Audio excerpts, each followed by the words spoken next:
Hi, ഞാൻ നിങ്ങളുടെ Bhagyalakshmi ആർക്കൂർ from Adoor.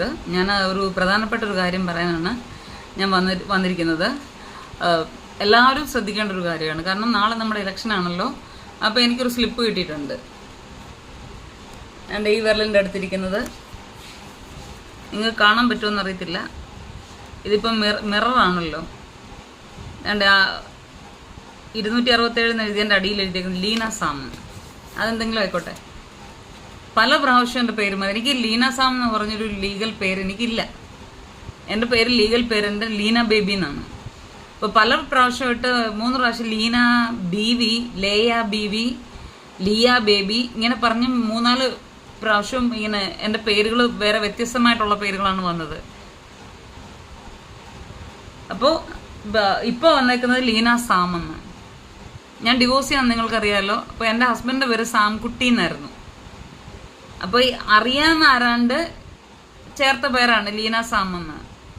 ഞാൻ ചോദിക്കട്ടെ, ഇതൊക്കെ ഒരു വിലപ്പെട്ട കാര്യമാണ്. നമുക്ക് ഭാവിയിലേക്കും വേണ്ടുന്ന കാര്യങ്ങളാണിത്. നമ്മുടെ ഭാവിയിലേക്കും വേണ്ടുന്ന കാര്യങ്ങളാണ്. നമ്മുടെ പേര് ഇതിങ്ങനെ വന്നിട്ട് വേറെ ഒരിടത്ത് നമ്മൾ ആധാറും പാൻ കാർഡും കൊണ്ടുവന്ന് ലീന ബേബിയാണ് ഞാനെന്ന് പറഞ്ഞു കഴിഞ്ഞാൽ അവർ സമ്മതിക്കുമോ? ഉടനെ അവരെവിടെല്ലാം വിടും, വില്ലേജിൽ വിടും, അവിടെ വിടും, താലൂക്കിൽ വിടും, മുനിസിപ്പാലിറ്റി വിടും, അവിടെ വിടും, ഇവിടെ വിടും, എല്ലായിടത്തും വിട്ടിട്ട് അത് ഞാനല്ല, അല്ലെങ്കിൽ ഇത് രണ്ടുപേരും ഒരാളാന്നുള്ള അതിൻ്റെ ഒരു നോട്ടറി കൊണ്ടു കൊടുക്കണം. പൈസ ചെലവ് വേറെ. ഇതിൻ്റെയൊക്കെ ആവശ്യം എന്താണ്? സെൻസസ് എടുക്കാൻ കുറേ മരവാഴകൾ വരും. അധ്യാപകരാണെന്ന് പറയും, പറയാതിരിക്കാൻ തരവില്ല. അധ്യാപകരാണെന്ന് പറയും.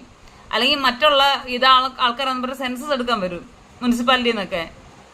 ഇവന്മാർക്ക് എന്തോ അക്ഷരം അറിയത്തില്ലേ? കാരണം ഞാൻ വർഷങ്ങൾക്ക് മുമ്പ് മുനിസിപ്പാലിറ്റിയിലെ ഈ ലിസ്റ്റിന് വേണ്ടി ഞാൻ DTP ചെയ്യാൻ പോയിട്ടുണ്ടായിരുന്നു. അപ്പോൾ രാമൻ സെക്സ് ചോദിക്കുമ്പോൾ ഫീമെയിൽ, സ്ത്രീ. പിന്നെ ഇല്ലത്തെ അഡ്രസ്സുകൾ, ആണിനെ പെണ്ണാക്കുകയും പെണ്ണിനെ ആണാക്കുകയും മനുഷ്യനെ പട്ടിയാക്കുകയും പട്ടിയെ മനുഷ്യനാക്കുകയും ചെയ്യുന്ന ഈ രീതി എന്നാണ് ഇനി ഇവിടുന്ന് മാറിപ്പോകുന്നത്? വിവരവും വിദ്യാഭ്യാസവും അക്ഷരാഭ്യാസവും ചെവി നല്ലപോലെ കേൾക്കാൻ കഴിവുള്ളവരെ വേണം ഈ സെൻസസ് എടുക്കാൻ വിടാൻ.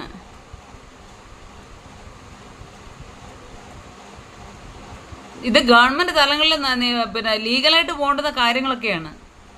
ഈ വരുന്നവരുടെയും പോകുന്നവരുടെയും അല്ലെങ്കിൽ അവളുടെ ഭർത്താവിന്റെ പേര് ഇതാ, അല്ലെങ്കിൽ അങ്ങനെ ഇന്നറെ പേരതാ എന്നും പറഞ്ഞ് ചേർത്ത് എഴുതാനുള്ളതല്ല. നിന്റെയൊക്കെ ഇഷ്ടത്തിനും ഇതിനെ എഴുതുന്ന ഒരു സാധനമല്ല ഇത്. പലയിടത്തും പല പേരിൽ നമ്മൾ അറിയപ്പെട്ടു കഴിഞ്ഞാൽ നമ്മളെന്തോ കള്ളന്മാരാണോ, കള്ളികളാണോ? അവസാനം പ്രശ്നം വരുന്നത് നമുക്കാ.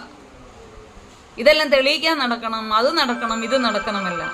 അപ്പൊ എല്ലാവരും ശ്രദ്ധിക്കുക, ഇത് കറക്റ്റ് ആക്കണം.